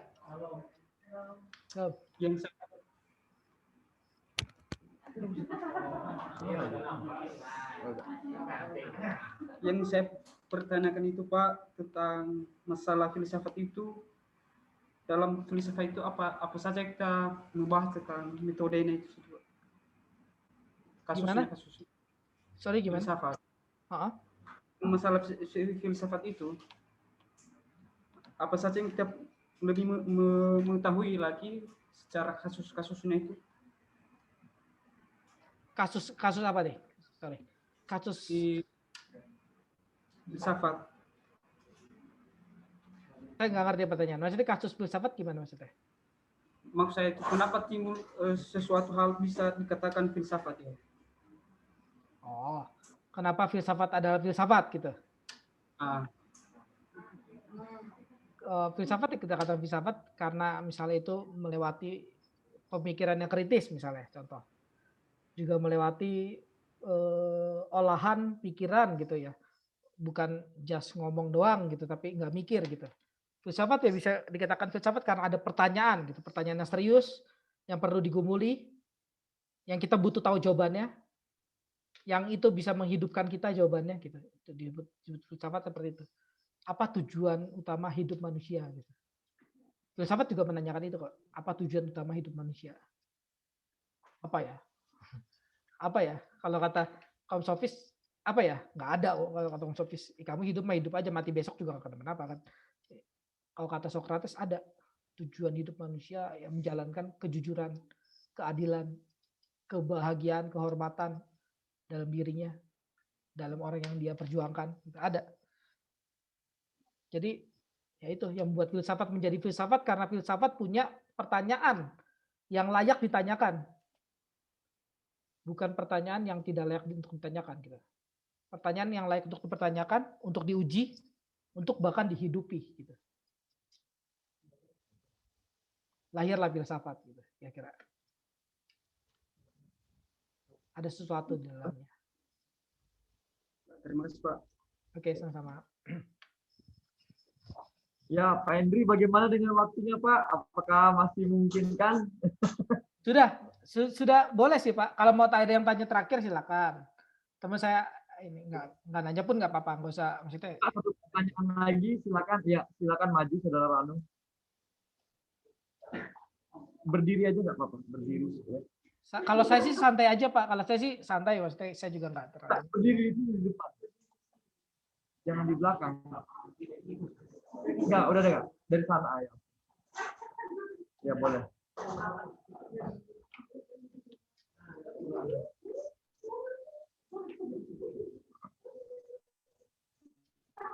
Halo Pak, selamat malam. Malam-malam. Yang menjadi pertanyaan saya di sini mengenai tentang refleksi atau Socrates ini pada tahun 469 sampai 399 dia merefleksikan mengenai tentang bagaimana mengajarkan kebaikan, kejujuran, dan kebenaran. Jadi, sebagai pertanyaannya, mengenai tentang filsafat ini menurut pandangan saya ini bersifat absolut, menurut pandangan Socrates ini. Jadi, realitanya pada saat ini mengenai tentang filsafat itu bersifat relatif. Bagaimana saya katakan bersifat relatif? Karena realitanya pada saat ini filsafat tidak menyelesaikan masalah dan juga banyak yang bertentangan dengan filsafat. Jadi bagaimana pandangan Socrates ini mengatakan bahwa dia mengajarkan kebenaran, kejujuran, sedangkan realitanya filsafat ini bersifat relatif atau berubah-ubah. Jadi bagaimana menurut pandangan Bapak mengenai tentang pandangan Socrates ini mengenai tentang kebenaran? Apakah bersifat absolut atau relatif? Contohnya berubah-ubah itu seperti apa? Contoh yang bertentangan sama berubah-ubah seperti apa?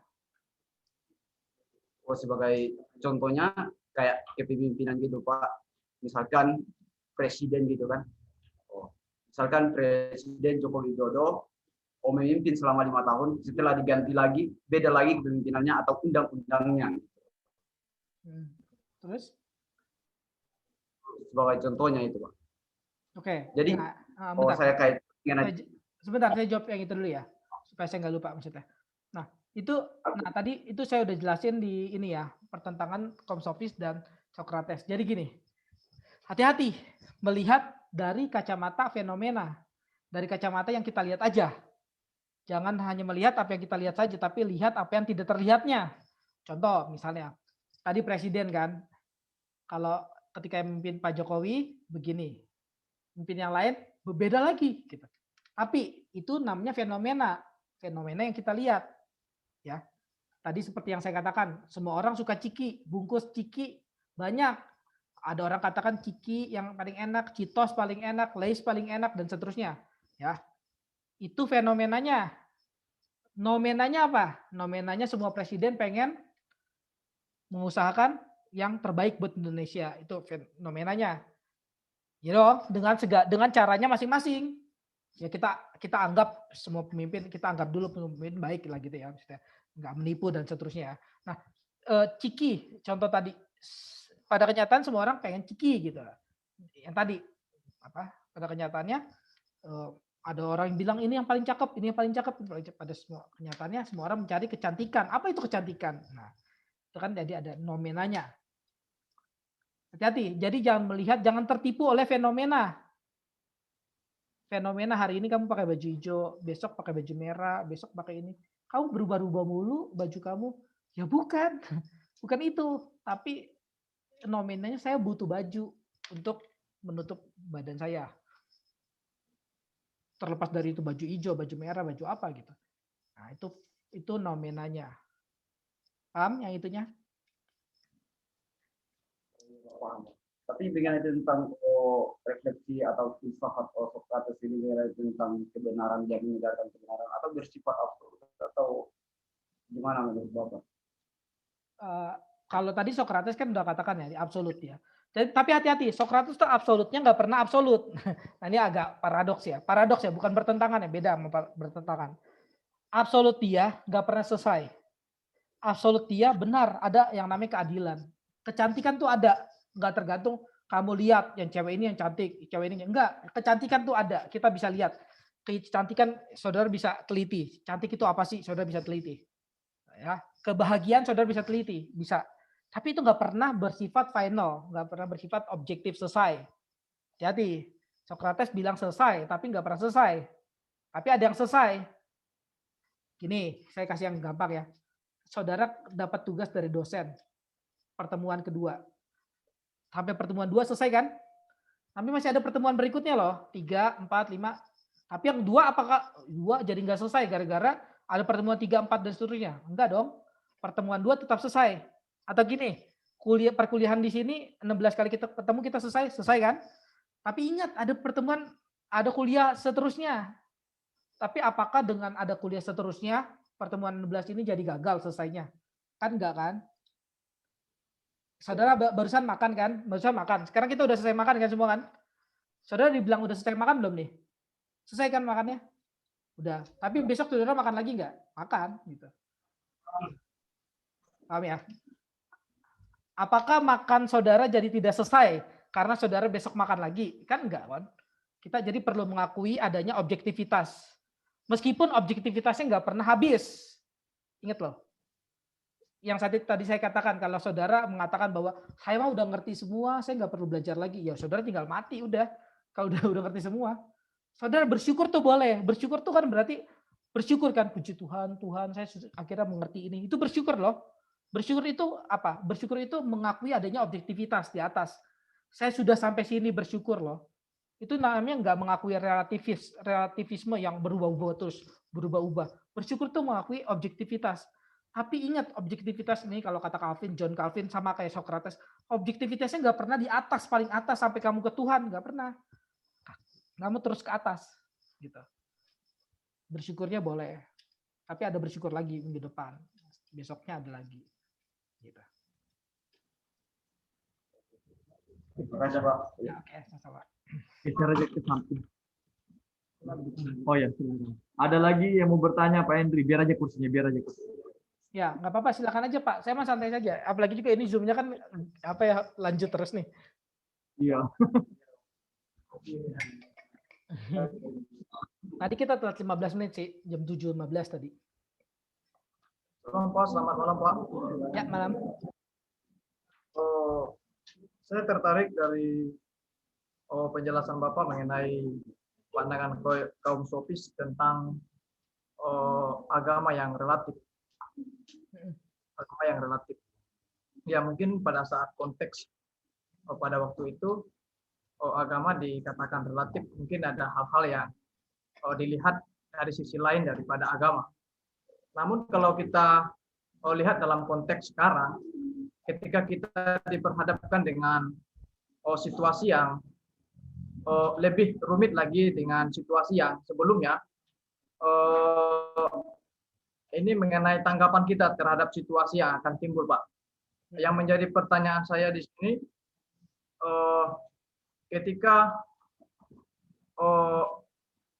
agama atau kita katakan Alkitab dikatakan sebuah hal yang berbentuk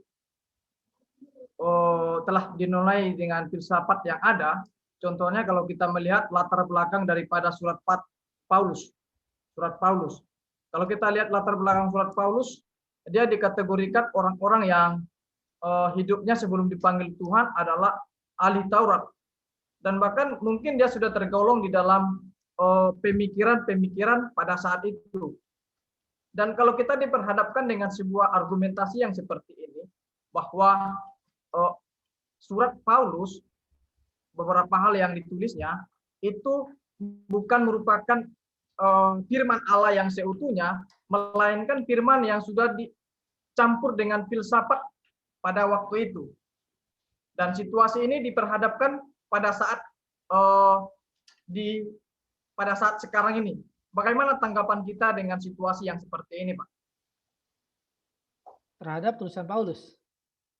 Iya, misalnya kan kalau kita melihat dalam kaum sofis menyatakan bahwa pada waktu itu konteks pada waktu itu dikatakan bahwa agama adalah bersifat relatif, adanya sifat berubah-ubah. Tetapi kalau kita lihat konteks pada waktu ini, kalau kita diperhadapkan dengan situasi yang seperti itu, tetapi situasinya lebih rumit lagi. Misalnya kalau hal itu dilihat dari latar belakang Paulus, misalnya latar belakang Paulus kalau kita lihat, dia seorang pembunuh, dia seorang ilmuwan. Terus bukan hanya itu, tetapi dia mungkin bisa memahami filsafat-filsafat pada waktu itu. Dan itu diperhadapkan pada sekarang ketika mereka mempertanyakan hal ini, bahwa Alkitab yang ditulis oleh Paulus itu telah digabung dengan filsafat yang ada pada waktu itu. Apa tanggapan kita dengan hal itu, Pak? Oh, I see. Gini, sebenarnya memang gini ya, Tuhan itu gini, saudara, ini namanya belajar bibliografi ya, bibliologi ya, jadi doktrin Alkitab jadi belajar gitu. Jadi kalau saudara belajar doktrin Alkitab ya, Tuhan itu, saudara ini mungkin bisa perhatikan semua ya, doktrin Alkitab itu sangat sulit ya menurut saya. Bukan sangat sulit, kita hampir nggak menemukan jawabannya, sama kayak Tritunggal ya. Dalam arti banyak misterinya gini. Saudara kalau lihat ya, ketika Alkitab ditulis ya, Tuhan itu menulisnya gini, Roh Kudus waktu itu ya, kita katakan Paulus itu menulisnya ya, atau Roh Kudus kita bisa katakan. Saudara ya, Paulus tulis Alkitab. Itu satu, tidak dirasuki oleh Roh Kudus. Roh Kudus tidak merasuki dia. Oh, Paulus tulis ini. Enggak, bukan itu ya. Bukan itu. Itu berarti cuma tulisan Roh Kudus aja. Tapi juga bukan ini. Paulus tulis sendiri.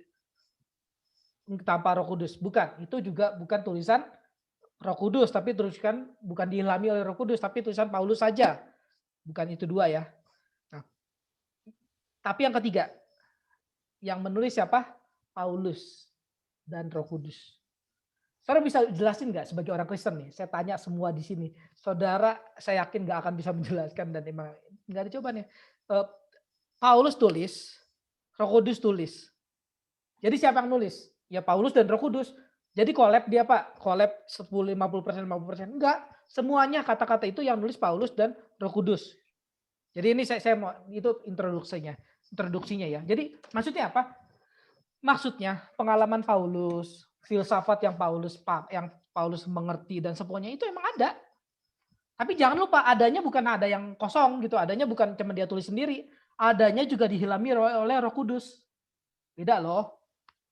Saudara bisa ngerti apa ya, filsafat lah, apalah, kalau nggak dihilami Roh Kudus, saudara tulis juga silakan aja, nggak ada yang baca juga. Maksudnya bukan nggak ada yang baca, nggak ada yang diberkati juga kok. Paham nggak? Saudara, jadi isunya tuh bukan, wah ini orang belajar filsafat nih gitu, ngaco dia kalau belajar filsafat. Bukan itu isunya, sama sekali bukan itu. Orang justru ya belajar teologi juga ngaco banyak kan gitu. Isunya bukan itu. Isunya adalah dia itu dipimpin oleh Roh Kudus apa enggak gitu, isunya gitu. Paham nggak? Dengan lebih kompleks lagi hidup kita sekarang gitu ya. Saudara tulis filsafat gitu. Atau saudara tulis teologi gitu. Saudara terserah lah mau saudara tulis tentang apa, kayak surga, kayak tentang neraka, kayak saudara tuh diilhami oleh bukan ilham ya, sekarang bahasanya diiluminasikan ya. Kalau ilham kan hanya untuk Alkitab ya. Sekarang tuh saudara diterangi, diiluminasikan oleh Roh Kudus apa enggak gitu. Dipimpin oleh Roh Kudus lagi apa enggak gitu. Kalau saudara cuma khotbah-khotbah doang, apa terus misalnya tulis-tulis doang gitu, ya mungkin nggak diberkati, orang nggak ada yang berkati juga kok. Terserah saudara mau tulis tentang teologi surga kayak terserah, nggak tentu orang diberkati gitu. Tapi saudara kalau dipimpin oleh Tuhan ya, saudara tulis filsafat pun mungkin orang mau diberkati loh. Tulis filsafat kan jauh dari teologi kan, jauh dari Tuhan kan, tapi mungkin orang diberkati loh. Gitu. isunya adalah dia dipimpin oleh Tuhan apa enggak. Dan kita sangat percaya Paulus tuh dipimpin oleh Tuhan. Yes, kita yakin itu. Jadi filsafat yang dia dipelajari, ya filsafat yang berguna. Gitu. Makasih Pak. Ya, sama-sama. Oke, Pak Hendri. Ya. Ya mungkin waktu kita cukup dulu Pak. Baik Pak, baik. Ya. Sorry saya di belakang layar Pak ya. Ya Pak. Ya, dari segenap ini panitia, walaupun ini panitia kecil-kecilan Pak, dari Biro Pengelola Penelitian STAB dan juga rekan-rekan mahasiswa STAB yang ikut pada malam hari ini semester 2 dan semester 6 Pak. Semester 4 tidak bisa ikut karena hari ini semester 4 membantu untuk kerja renovasi bangunan dapur Pak. Begitu. Ya, dari kami Pak tidak bisa memberikan banyak hal, tetapi ada kenang-kenangan sedikit dari kami, yaitu mungkin Bapak bisa buat saya share screen Pak ya. Oh ya, oke Pak. Baik. Iya, ada yang mau di share screen sedikit Pak. Oke, tapi ini berarti kita stop aja ya, berarti ya Pak. Mungkin kita stop. Ya. Kita stop recording atau enggak usah? Tetap recording Pak, biar karena ini endingnya. Oke.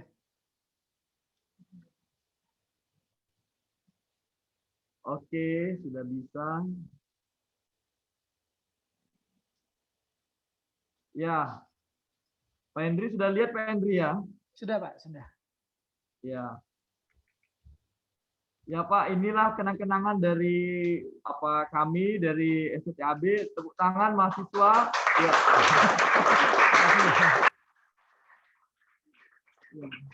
Ya, saya foto, saya part screen bentar.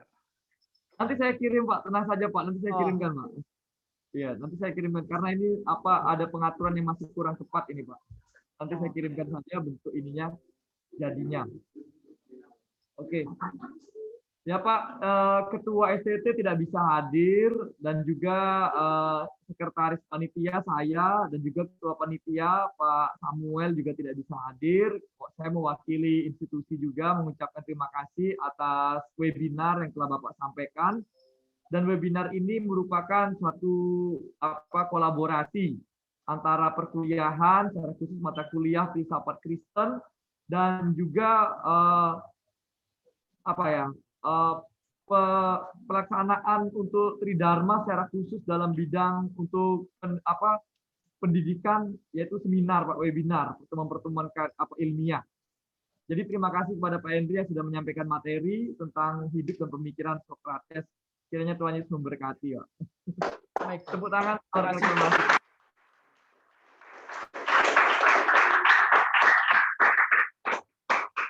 Ya, terima kasih juga kesempatannya dan tadi kan saya buru-buru ya, tapi ini saya tahu juga saya direkam gitu.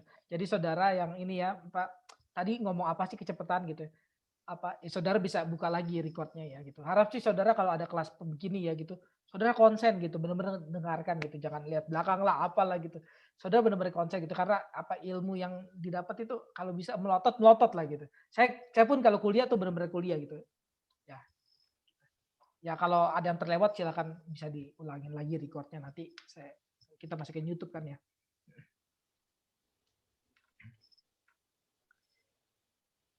Oke, ya mungkin Pak Hendri bisa sekaligus mungkin untuk mengakhiri sesi ini untuk tutup dalam doa langsung Pak. Ya oke. Gitu. Oke, kita tutup dalam doa. Tuhan terima kasih. Untuk hari ini kami sudah seminar filsafat, seminar mengenai Sokrates, mengenai pemikirannya, kehidupannya, mengenai lawannya, mengenai konteksnya, dan seterusnya. Tuhan tolong pimpin anak-anak untuk terus bisa menggali lebih lagi, terus mengingat apa yang sudah diajarkan tadi, bisa terus hidup jujur, hidup adil, percaya bahwa keadilan itu masih ada, percaya bahwa kejujuran yang sejati itu masih ada, percaya bahwa harapan itu ada, kejujuran itu ada, bahkan bisa dihidupi, bisa kami hidupi bersama. Tuhan tolong kita semua, Tuhan tolong kiranya biar kami bisa menjadi orang-orang yang mempelajari filsafat dengan benar, orang-orang yang justru tidak anti terhadap filsafat, tapi justru mempelajari filsafat dan bisa membagikannya kepada orang lain yang menganggap filsafat itu jahat, bisa menyesatkan dan seterusnya. kami percaya seperti kata Sokrates katakan bahwa yang membuat orang tersesat itu ketidaktahuannya bukan pengetahuan, dan kami mengamini itu. Sekiranya kami terus mencari pengetahuan yang tidak pernah selesai itu, pengetahuan yang ada di atas sana, yang kami tidak bisa jangkau, tapi kami bisa telusuri terus-menerus, dan kami dapat bersyukur karenanya, kami bisa hidup karenanya, dan seterusnya. Demi nama Yesus, amin. Ya, oke Pak, recordnya bisa di stop Pak ya. Terima kasih.